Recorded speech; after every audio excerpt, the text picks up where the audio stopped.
Hi there, everybody. Hope you're all still there after the short break. We're going to start again with Dr. Joan Kang Shin, who is going to be speaking on visual literacy for children. Joan is the author of Our World and also Teaching Young Learners English, a methodology title that has just received the Ben Warren Prize from International House. So Joan comes with very good qualifications for our online conference.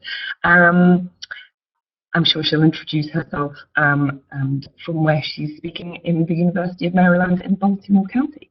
So Joan, if I can invite you to turn on your video and your audio, then we can get underway with the second of the sessions in this online conference.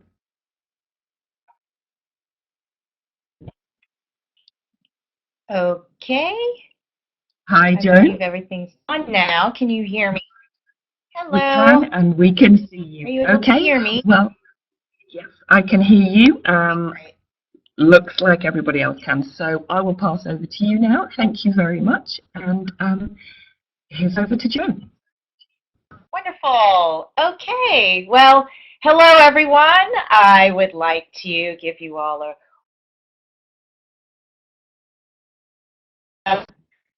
University of Maryland, Baltimore County. We just had a snowstorm, and so I'm here in my office trying to stay warm and really happy to be here with all of you today to talk about visual literacy for children.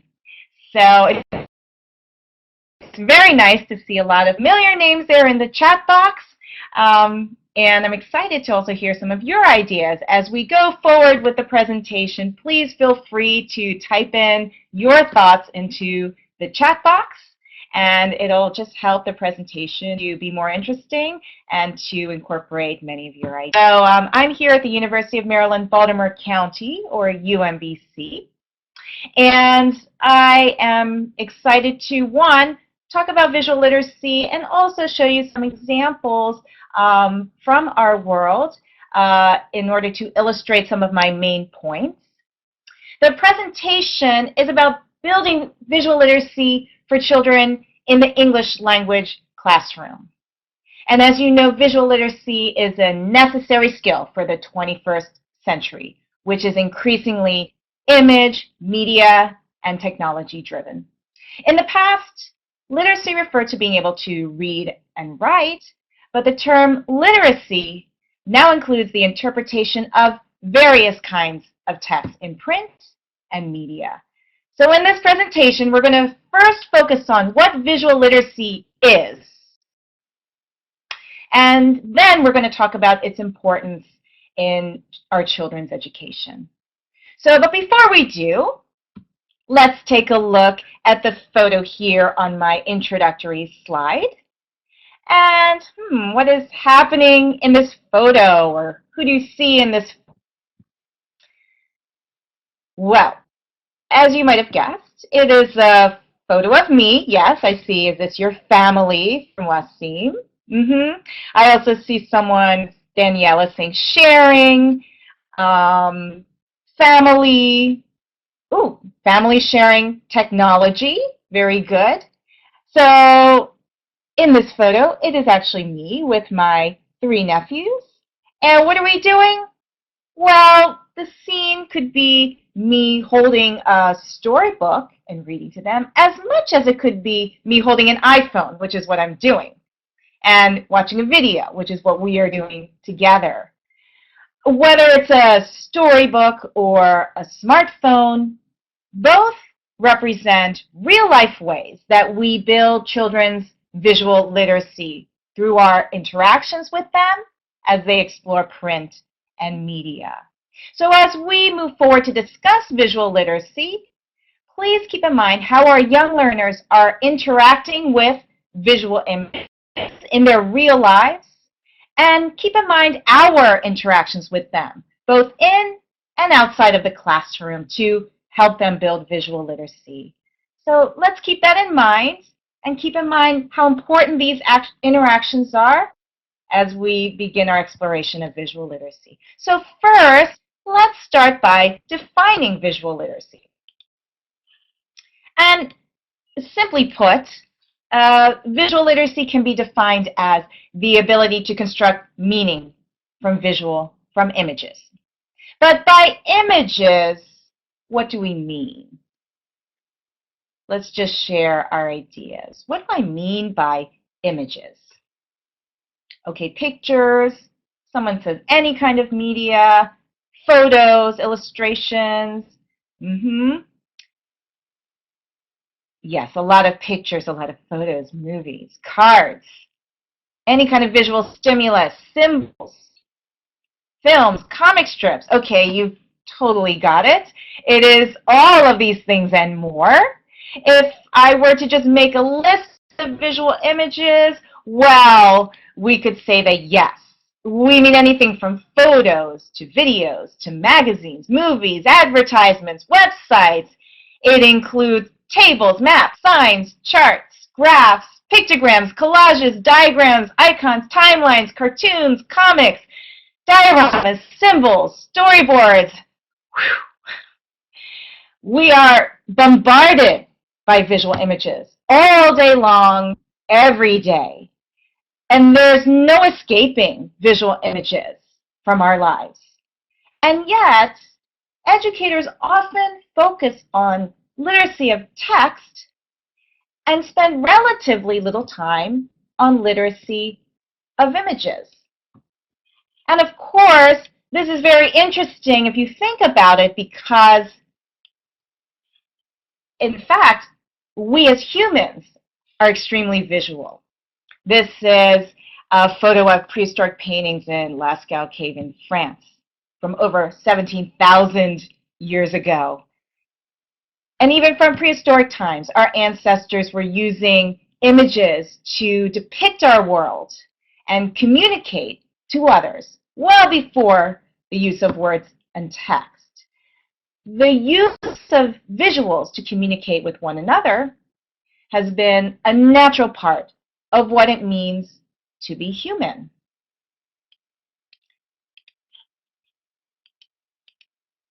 If we look at brain-based research, we can find out that, in fact, 80 to 90% of the information we take in is visual. Our young learners take in visual information before they learn how to read. For example, when children read storybooks, or when you're reading a storybook with a child, they absorb information through the pictures before they're ready to read text. This is similar to what we do anyway when we read a magazine or surf the internet. We go to the images first to make sense of the text on a page screen. So this is in fact a very important reading skill. With that in mind, I think we should take a quick test. How about a literacy test? Now, it is just an exercise to demonstrate how we process information on a page. Okay, so get ready to take a look at the next screen. Okay, now take a look at this text.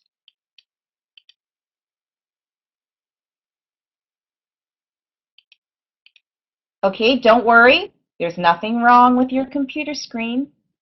I put the blank screen there on purpose as part of this test. Now, can you say what this reading is about after seeing the text for that amount of time? Okay, I see Arctic, Arctic, Arctic, Arctic. That was one of the first words. Very good.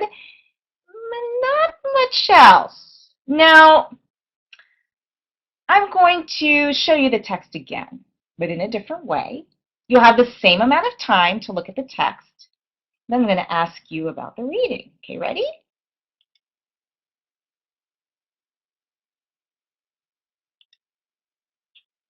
Okay, so how about now? Can you say what this reading is about? Let's take a look at the chat box. Yes, polar bears, Arctic fox, Arctic hare, temperature. Animals, polar bears in ice, snow animals. Yes, you've got it. And let me put up the full text for you. So if you're like most people, you probably couldn't say much about the reading from the written text alone. However, you could probably guess the content of the entire reading based on a quick look at the images. You could guess that the reading is about animals that live in the snow. You may have read the big letters of the title, Snow Animals, or maybe you saw all the white animals in the snow and ice. You could probably name the animals. Many of you did, right? The polar bear, the hare or rabbit, the fox. Maybe you also saw the thermometer like other people did, a symbol as it's there for cold temperature. All of these, you get information without reading the words in the text. These are also visuals that help readers make sense of the text, especially if you are learning the language of the text as a second or foreign language. So obviously, this test was a demonstration on the importance of visuals to understand text, especially since we actually read images more quickly than text. In fact, when we read, we usually look for visuals like photos, illustrations, and graphics first. And believe it or not, we read non-text 60,000 times faster than we read text. So it's not surprising that you were able to gain much more information from the images after just a few seconds than from reading the words of the text. For our young learners to gain information from text, they have to be able to interpret and understand corresponding visuals, such as photos, pictures, and graphics, like you saw in the example. And we need to make sure that they are aware of these visuals and teach them how to use them to make sense of the text. Now, not only do we read images 60,000 times faster than text, but also images are important in another way. Take a look at this photo. Images like this photo can evoke so much feeling and emotion. Now, do you recognize this photo? Yes, in Afghanistan, that's right. Many people call her the Afghan girl. I see, yes, people recognize that it's from a while ago. Now, it is the Afghan girl and is one of the most recognizable photos all around the world. And does this evoke any feelings or emotions from you? Feel free to type in your thoughts in the chat box. Beautiful eyes. Fear, maybe poverty, maybe anger. I see we have so many different types of interpretation of this image.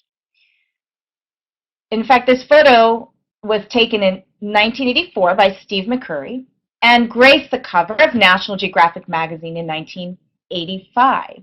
Some people say it became a symbol of the Afghan conflict in the 80s and also brought recognition of the refugee situation since it was taken in a refugee camp in Pakistan. And we can all agree that this photo is iconic, right?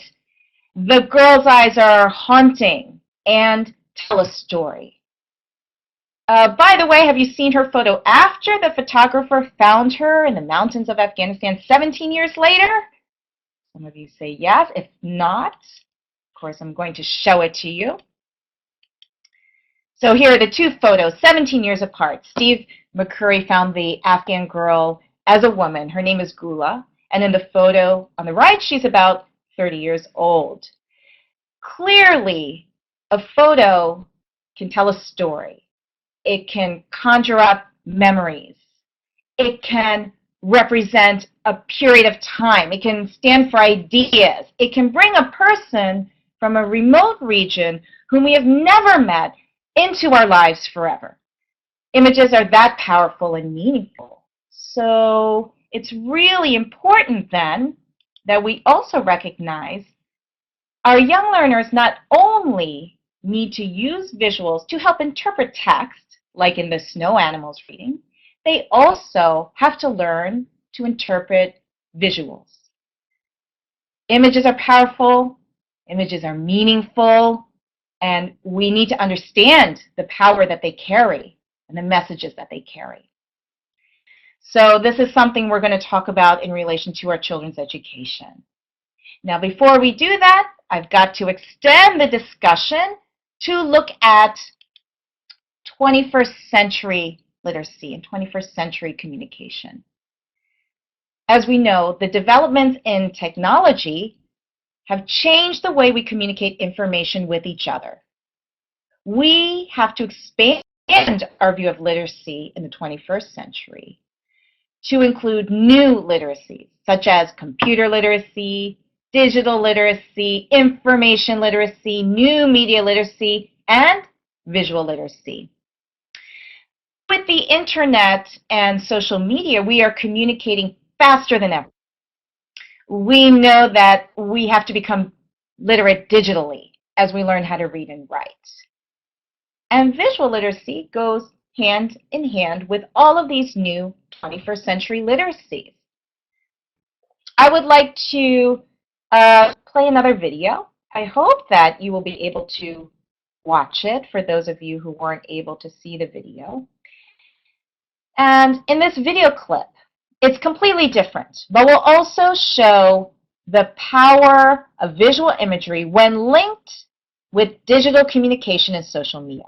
This clip is from a TED Talk by a composer named Eric Whitacre. So you see the name there.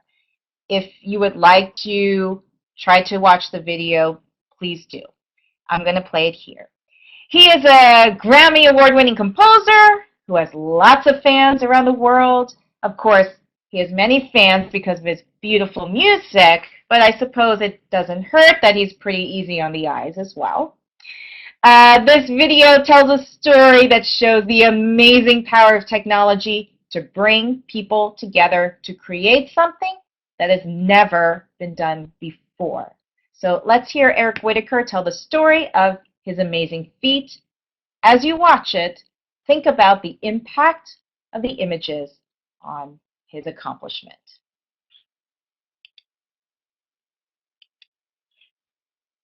Well, a couple of years ago, a friend of mine emailed me a link, a YouTube link, and said, "You have got to see this." And it was this young woman who had posted a fan video to me singing the soprano line to a piece of mine called Sleep. Hi, Mr. Eric Whitacre. My name is Bretland Lucy, and this is a video that I'd like to make for you. Here's me singing Sleep. I'm a little nervous, just to let you know. If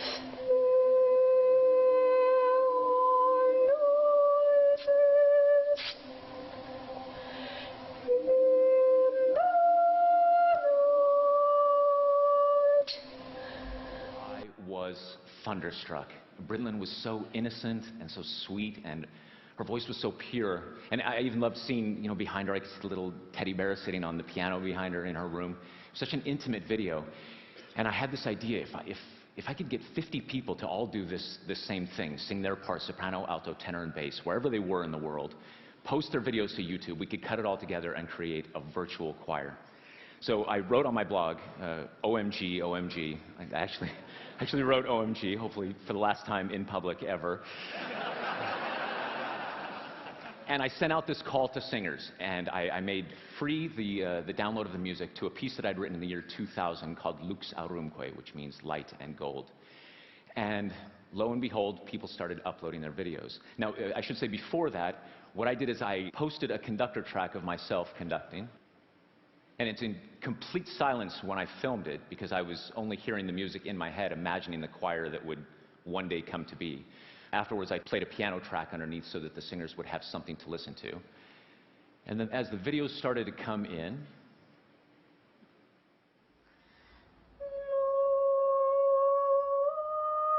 this is Cheryl Ang from Singapore.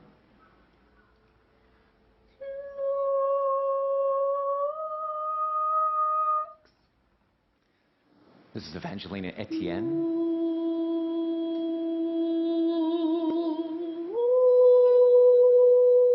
From Massachusetts. Stephen Hansen from Sweden. This is Jamal Walker from Dallas, Texas.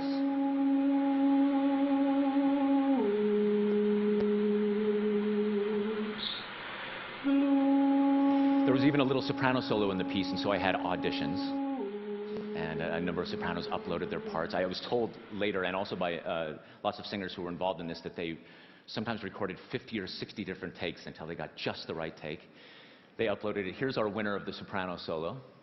This is Melody Myers from Tennessee.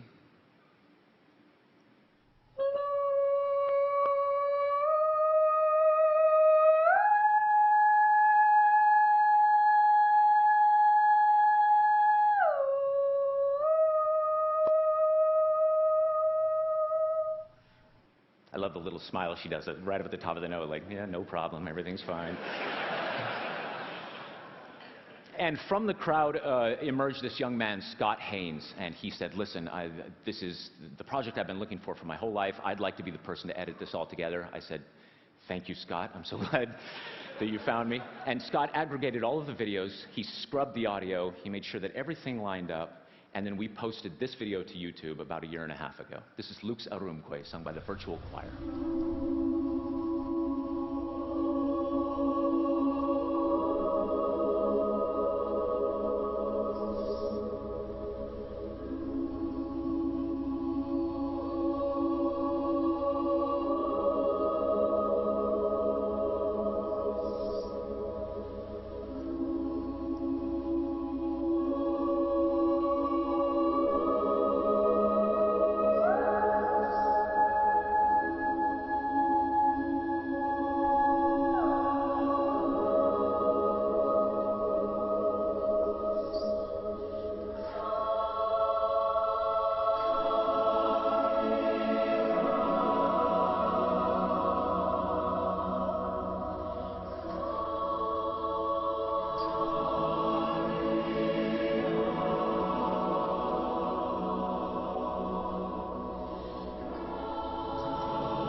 I'll stop it there in the interest of time. Okay, so what did you think? I can see all of these comments. It's, it actually makes me tear up every time I watch it because it's so amazingly beautiful. And what's even more amazing is how he was accomplished this with all these individual people recording themselves, all at different times and all in different places around the world. It's truly incredible and beautiful. I can see all of your comments. Yes. Wow, wow, wow. It's incredible and it's amazing. And yes, absolutely, Tatiana, it's breathtaking. So why is this such a perfect example of a use of visual imagery, of technology, of social media, and even of English as a global language? It's an example of using all of that together to create something that reflects the 21st century. And as we can see, of course, this could not have been done in the previous century. This video is amazing. It represents all of that. And it also illustrates what about the power of images. The power of images, first of all, to just spur creativity and to create. The image of young Britlin, the girl in the beginning, sending the message through social media to Eric Whitacre, actually provided the inspiration to this composer. This feeling of connection, and then it actually created something in his mind about something that he could do. And then the power of images to bring people together in a common goal, right? The image of Eric Whitaker conducting, right, in the video. It was captured by video, spread through social media, and he was providing the visual cues for the music that he was hearing in his head. And so this new media, it actually enabled people around the world to contribute to this performance asynchronously. It's something incredible that we've never seen before. The other thing is the power of images to communicate a concept. The impact of the final product through images brought it all together. Am I right? I mean, seeing this virtual choir and all the individual screens, computer screens, of people who had recorded themselves, it's completely different from the impact of just talking about what the visual choir is, right? Seeing it created digitally totally overwhelms you, because then you can actually feel what this composer has accomplished. So to see all the individual people in their screen posting themselves to YouTube as a virtual choir, it creates this incredible visual impact that gives you goosebumps, right, on your skin, and it explains visually this amazing accomplishment. And it, in one clip, communicates the entire story of this virtual choir without words. So clearly we can see the power of visual images to evoke strong emotions, to inspire creativity, and bring people together to accomplish something amazing. So I'm sure your life has made a big impact on you. And what I want you to take with it is that the 21st century is about connecting people around the world. And because of technology now, of course, our communication is global, it's fast-paced, it's increasingly visual. Bamford, who wrote a white paper on visual literacy, describes contemporary culture as increasingly dependent on the visual, especially for its capacity to communicate instantaneously and universally. Imagine if we read visual images 60,000 times faster than text. Then to get our message across faster, we should incorporate images with text and do it thoughtfully. For our students, we have to teach them to be aware of the visual images we are bombarded with every day and learn how to both interpret them and use them effectively to communicate. To top it off, you may have noticed that these two examples are using English to communicate with people globally. The young Ukrainian woman used English to send her message far and wide. Eric Whitaker used English to collaborate with musicians around the world to create his amazing performance. It's all intertwined here. And in case you weren't convinced that English is a global language on the internet, I brought you a screen capture from W3 Text. And it's at w3text.com. And I did this screen capture yesterday. And as you can see here, take a look at the percentage of web content that is in English. So not only is our communication in the 21st century increasingly global, fast-paced, and visual, it is also increasingly in English. So clearly, English dominates the web content, which means that the information our young learners are taking in through the internet and social media is not just increasingly visual, but increasingly in English. So as English language teachers, we should think about how our young learners are accessing information in real life. This includes getting tons of information on the internet. As we teach them to communicate using English, this goes hand in hand with improving students' digital, information, and new media literacy. So let's now focus on the learner. Okay, let's talk about how does all this information about visual literacy and 21st century communication affect our learners? What should we do in our classrooms now that we can see how visual genres now dominate 21st century communication? So let's just focus on this image and what it means. So first, tell me, what do you see in this photo? Two people on a bike, rural life, two generations.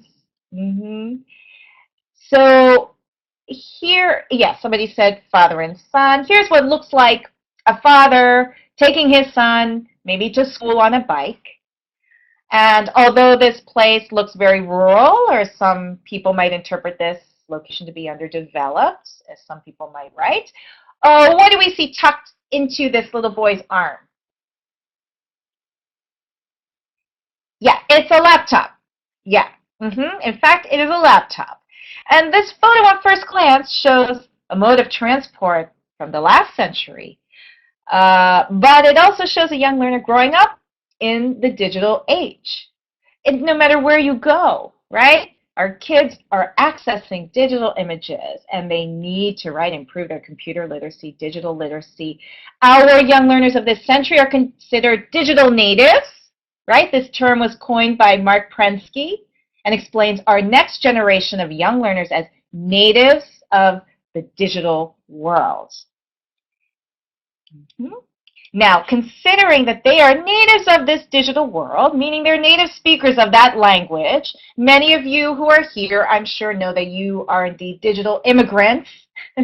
So you're still learning the language and trying to keep up with those who are natives of the digital world. And we got to consider how that makes our young learners different from us. So for our young learners who are digital natives, the learning process is predominantly visual. Digital natives read image before text. Mark Prensky describes digital natives as used to receiving information really fast. They prefer their graphics before their text rather than the opposite. So in addition, our young learners also learn from video, and video plays a key role in the way children receive information. This includes television, movies, videos, accessed on the internet. According to the American Academy of Child and Adolescent Psychiatry, believe it or not, what they've done research in the U.S. says that students watch 22,000 hours of television before they finish high school, and they spend only 12,500 hours in the classroom. So I don't know if you think that that sounds similar to children in your country, but kids are watching a lot of television, watching a lot of video, and that includes video on the internet. So we've got to incorporate this into our instruction. And clearly, it makes sense because we already established, as humans, we are visual beings. And children are actually primed for interpreting visual information at a very early age. Even at 12 months of age, children can understand graphic images. For example, they know that a photograph of an apple represents a real apple. They can do that when they're just 12 months of age. And at 3 years of age, most children can use visual symbols to represent something, right? So you might see kids drawing a circle and two sticks, and that's supposed to represent a person, or using an M shape to denote a bird. Things like that show that they're primed, right, to use visual imagery to communicate. So when we work on visual literacy and teaching English to young learners, what we want to make sure we're doing is meeting children where they are, right? They're getting their information increasingly in visual ways, so we should meet them where they are and present information in ways that they are accessing information. In addition, we have to build important 21st century skills, which include building their visual and digital literacy. So today, the English language classroom requires us as teachers to incorporate new literacies and prepare students to gain information in these ways. So I'd like to suggest these 4 different ways.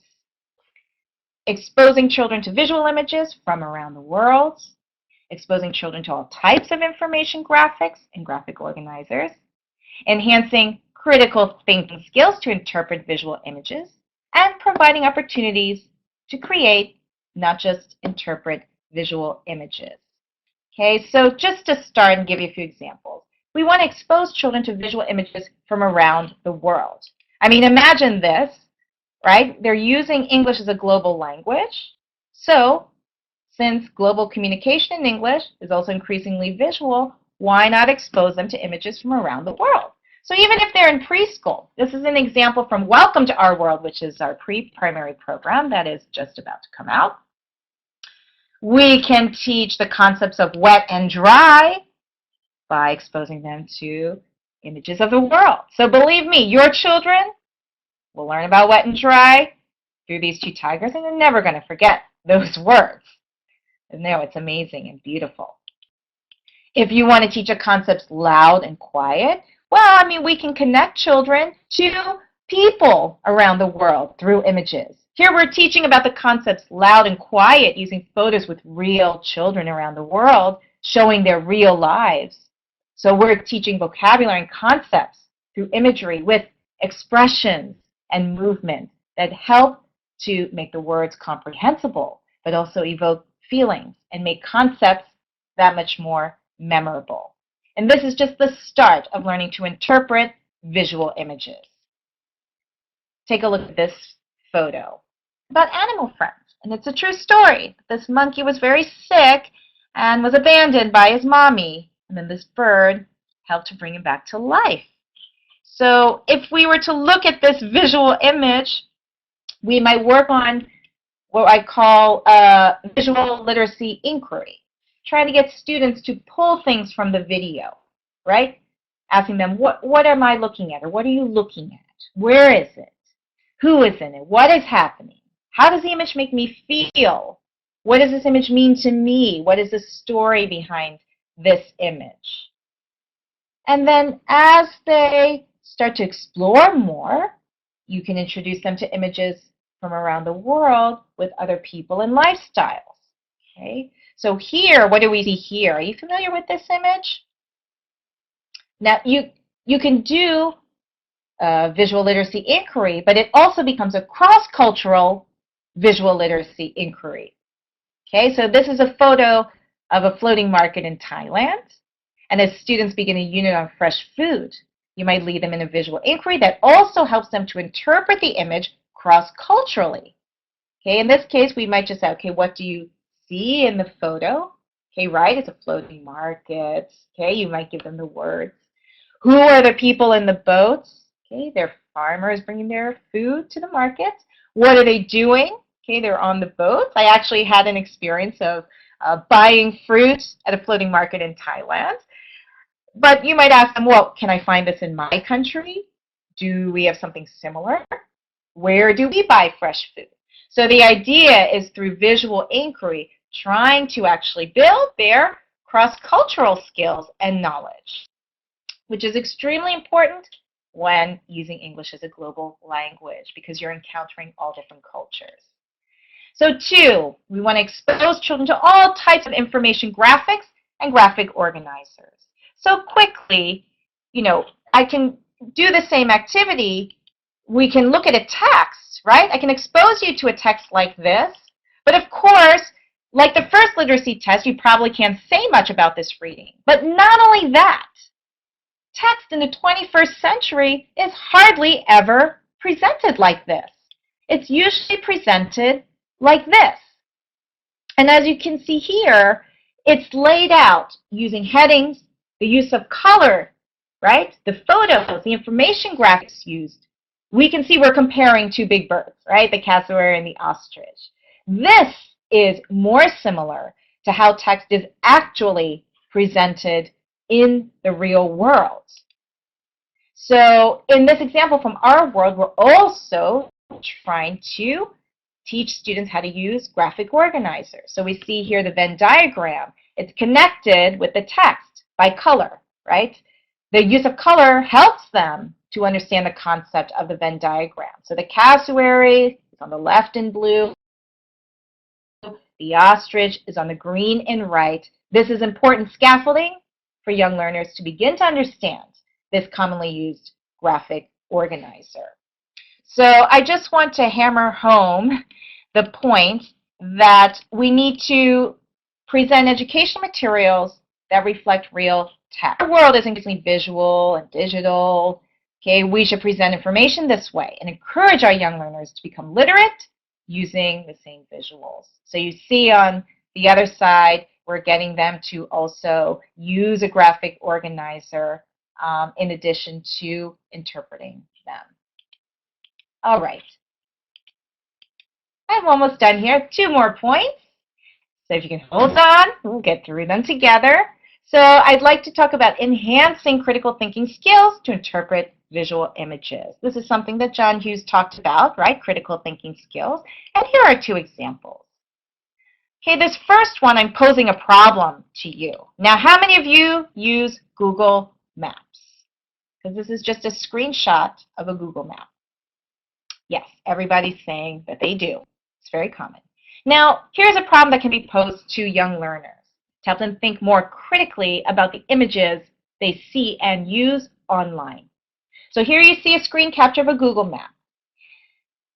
On this map, okay, take a look here. Okay, right here, this is Greenland, and here's Africa. And they look about the same size, am I right? But in fact, Africa is 14 times larger than Greenland. Here's another visual image of the actual landmass.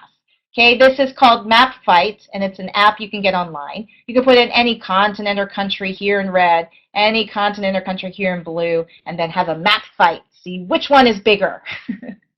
You can spend hours and hours and hours on this app, comparing your country to all the others in the world. Now you can see here, Africa is 13.94 times as big as Greenland. So why is this map incorrect? I see some people who say because of the globe, maybe because the Earth is spherical, it's not flat. And I see Angela says Mercator projection on the previous map. That's right. So one of the explanations is that there's a Mercator line that exists here that was developed for navigation purposes from Europe to the Americas. And maps were created based on this line rather than what's down here, which is the equator. So what happens if you create the map based on this line is everything in this area looks much bigger. Everything below, especially below the equator, looks much smaller than it actually is. So why is that? Why are we using a map that's not quite accurate? That's what you might want to get your students to think critically about. Is it just the tradition of map making, or is it a much more Eurocentric view of our world that makes Europe, North America, look bigger than it actually is, and make these areas in the world look smaller? Something to think about. So another way you can get your students to think critically, and this is very important, is to get them to think about the decisions that they make. In this case, this comes from Our World. You'll see this is a mission page which focuses on good values for our children to be successful in the real world. And in this mission page, it asks students to be aware of why you're making decisions. And in this unit, it tries to help students to become a little more aware of why they want to buy something. So it asks them to be an ad detective. So if you take a look here real quickly, the text says, okay, let's look at some advertising techniques like group pressure. An ad shows a lot of young people, each with their own mobile phone. Message, everyone has a mobile phone. You need one too. Or association. Everyone looks happy and healthy in the ad. They're cool and beautiful too. Message, if you buy the product, you will be happy and cool like these people. So it goes on to teach all of these advertising techniques, then get students as a project to make a collage of ads. They look at ads that they can find, and then you get them to think critically about it. So imagine they brought this ad. Have you seen this ad? It's for the new Skinny Can for Pepsi. And if we look at this, what might we get our students to think critically about? Well, things like who's responsible for the ad? Who is the advertiser selling the product to? Do you want to buy the ad? Why? Maybe because you think you're going to drink it and look skinny like the can, or skinny like Sofia Vergara. Does it use group pressure, association, testimonial, a celebrity, an attractive person, time pressure, What type of technique? And what does the ad say or suggest about the product? So, questioning, does this promote good values? If we want our students to really look at these images all around them, trying to convince them to do things or take action, they've got to think more deeply about what those images represent and how it can actually convince them to buy something or think a certain way based on how that image is presented. So the last one is providing opportunities to create, not just interpret visual images. Okay, a visually literate person should be able to read and write visual language. Right? They need to, you're not only supposed to interpret the images, you have to learn how to communicate using those images. Okay, so I'm going to end this just by giving you this last video, and I hope that you can hear it. Literacy means learning to read If literacy means learning to read and write, then visual literacy refers not only to constructing meaning from visual images, but also to communicating effectively with visual images. Our world encourages students to create real-life forms of communication that can incorporate both text and image. In the project pages, we can find a bar graph showing results from a survey, a poster to save the environment, a tourist brochure, a camp brochure, a recipe, and an advertisement. In Our World student books, there is always a model for students to follow.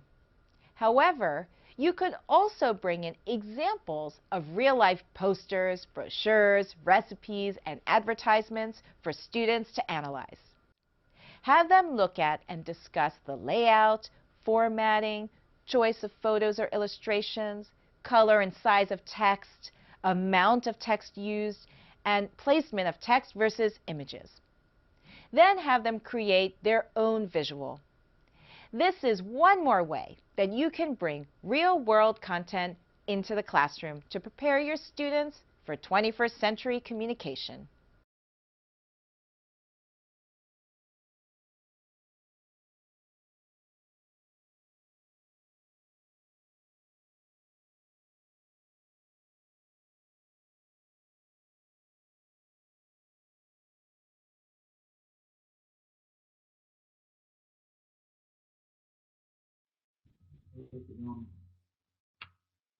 Hi there, Jo.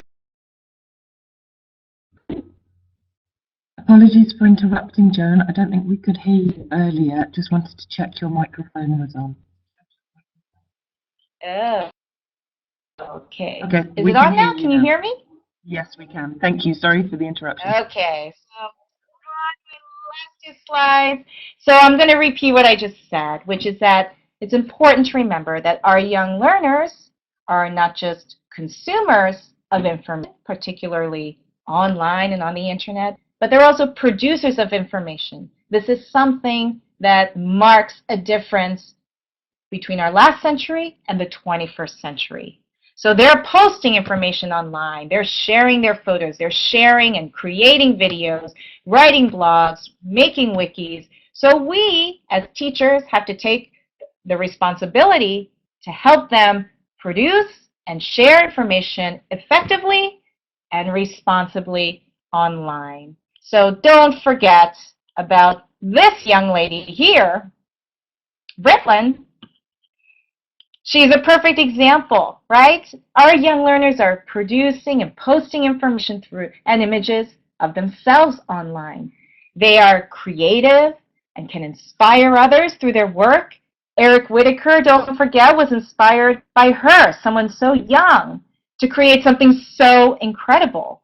Our youth are using English to get their ideas and even political views across through social media. They're gaining their understanding about our world through images and using images to communicate their views to others. If we want to teach English as a global language effectively and prepare our students for 21st century communication, We have to integrate visual literacy into our instruction.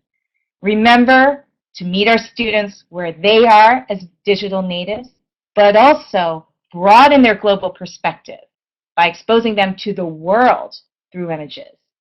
Teach them to interpret images critically and question seemingly factual information, and build their skills to create and communicate using visual images.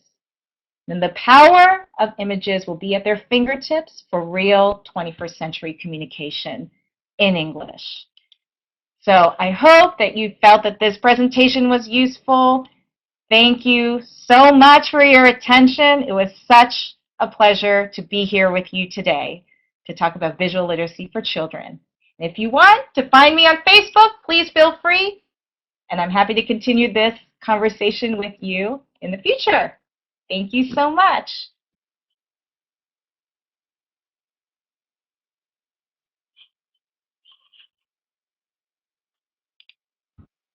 And amazing how powerful those videos and those images can be. So thank you very much. And we've actually got a teacher of our world who is joining us. Magda, if you're there, if you can turn on your microphone and your video just to say how her students have responded to the National Geographic materials. Hi there, Magda. We can see you. Thank you very much for joining us. Do you just want to test it? Yep. If you just want to say a couple of words about using our world, that would be brilliant. Thank you. Okay. I'm Magda. I'm from Barcelona, and I've been teaching English for 7 years. My career started 7 years ago, I have said, in Thames School of Languages.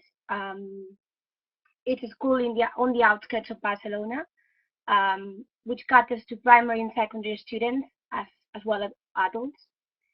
Nowadays, I can say that I'm working in the place where I learned my first words in English. And it even gives to this testimony more weight, the fact that I really believe in what we do and how we do it, since I was taught like this. We work in a very natural environment, giving a lot of importance to speaking activities from a very early age, and believing that children learn through motivation and movement, and not by just learning grammar, which is most of the time a bit artificial for them. We found a really captivating, stimulating book with our world, working with it. I think that we believe that we have found a series of books that let us work with what we believe in and defend towards a proper L2 education. For years, we've been trying to break with the traditional way of teaching, learning grammar, doing lots of exercises, learning rules by heart. And we've been forced to create our own worksheets, flashcards, and different materials. Now we are very happy to have incorporated to our syllabus, our world, since we think that we have found the visually stimulating, speaking focused, interactive, and teacher-student friendly course we've been looking for a long time. My students and I love working with our world. They enjoy looking at the pictures and singing the songs. They always find something new and very interesting, as they find a new challenge every time they open the books. The visuals are spectacular, not just run-of-the-mill pictures. And it's very easy and fun for them to identify what they have in front of them. And if they are not able to do it in English, at least they know to do it in their L1. As I have said, the visuals open the children's minds, imagination. They take them to a world outside the classroom, since they challenge them and they break with preconceived ideas. For example, we have a unit where you can see teddy bears in Korea. It's a museum, and it's really fun, lovely, and strange for them. Focusing on culture, which is like Glil, what you can see here. Children learn new facts about the world and leave the class willing to explain to their parents the new things they have learned in the class. The big books are also spectacular and such joy to work with. the size, the images, the content, everything is perfect for them.